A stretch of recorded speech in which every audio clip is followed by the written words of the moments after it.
حضرات، ہم جس دور میں ہیں اس دور میں ہماری بے شمار پریشان کن صورتحال میں سے ایک بہت پریشان کن صورتحال یہ ہے کہ آج کا مسلمان اپنے ایمان کے باب میں بہت زیادہ غیر محتاط ہو چکا ہے، اور اس کا نتیجہ یہ ہے کہ بے شمار انسانوں کا ایمان چھن چکا ہے اور ان کو پتہ بھی نہیں کہ ہمارا ایمان چھن گیا ہے۔ بے شمار انسانوں نے اپنے بچوں کو ایسے تعلیمی اداروں میں پہنچایا ہے جن تعلیمی اداروں میں پڑھنے کے نتیجے میں ان بچوں کا ایمان چھن چکا ہے، مگر والدین کو کوئی پرواہ نہیں۔ بے شمار ایمان والے وہ حرکتیں کرتے ہیں جن حرکتوں کی وجہ سے یقیناً ایمان ختم ہو جاتا ہے، مگر وہ نہ سوچنے کو تیار ہیں، نہ سمجھنے کو تیار ہیں، نہ ماننے کو تیار ہیں۔ سمجھتے ہیں اس مسلمان، ہم مسلمان ہیں، ہم سے کیا کیسے۔ بہرحال ارتداد ہمیشہ رہا ہے۔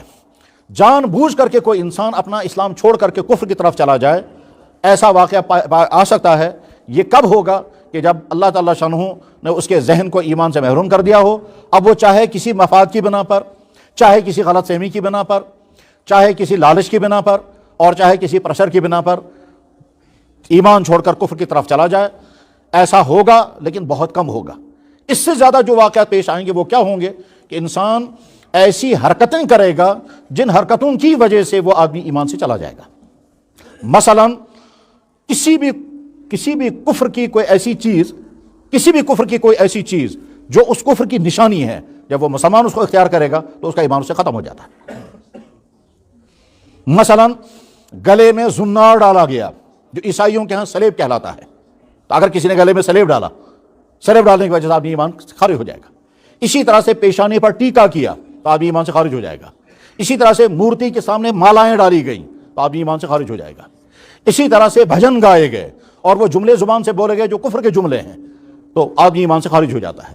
اسی طرح سے ایسی حرکاتیں کی گئیں جو حرکتیں بت پرستی کی بنیاد پر کی جاتی ہیں اور یہ ایمان والے نے وہ حرکتیں کی ہیں، یا وہ کلام پڑھا جو کفر کی بنیاد پر پڑھا جاتا ہے اور آدمی نے مسلمان ہو کر کے وہ کلام پڑھا ہے تو آدمی ایمان سے خارج ہو جاتا ہے، ایمان اس کا ختم ہو جاتا ہے۔ اس نقطے کو سامنے رکھ کر کے غور کیا جائے، وہ ہمارے جن سکولوں کے اندر بچوں کو وہ پرائر پڑھائے جاتے ہیں جن پرائروں میں کھلم کھلا کفر ہے اور شرک ہے، تو یقیناً وہ استاد جو پڑھانے والا ہے اگر وہ ایمان والا ہے، وہ بچے جو پڑھنے والے ہیں اگر وہ ایمان والے ہیں، تو ان کفر کے پرائروں کو پڑھنے کے نتیجے میں ان کا ایمان ختم ہو جاتا ہے۔